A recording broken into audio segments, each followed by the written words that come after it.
हा प्रश्न AC circuit या चॅप्टरवर सीईटी 2025 ला आलाय.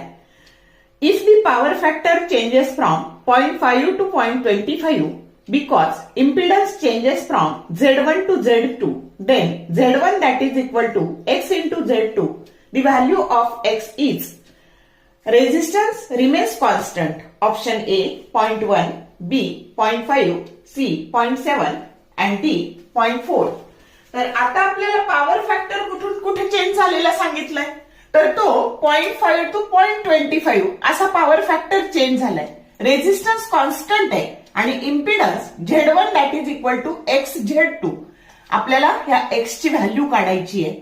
मग आता पॉवर फॅक्टरचा फॉर्म्युला असतो cos phi that is equal to R by Z. R जर कॉन्स्टंट असेल तर कॉस फाय हा कशाच्या इन्व्हर्स प्रपोर्शन मध्ये बदलतो, तर ह्या इम्पिडन्सच्या इन्व्हर्स प्रपोर्शन मध्ये बदलतो. मग आता आपण घेऊ cos phi 1 divided by cos phi 2 that is equal to, इथे विरुद्ध येणार, इथे येणार तुमचं Z2 डिवायडेड बाय Z1. आणि आता तुम्हाला हे Z1 बरोबर X इंटू Z2 दिलेलं आहे. मग Z2 divided by X into Z2 म्हणजे कॉस फाय 1 ची किंमत टाकू 0.5 divided by 0.25 that is equal to 1 by x.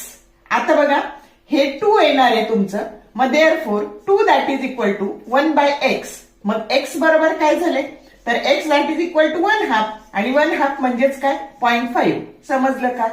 तर आता तुम्हाला हा जो ऑप्शन आहे हा 0.5 ऑप्शन तुम्हाला दिलेला आहे आणि ते तुमचं आन्सर आहे. समजलं कसं सोडवलं ते? तर शॉर्ट व्हिडिओ आवडले लाईक करा, शेअर करा, कमेंट करा.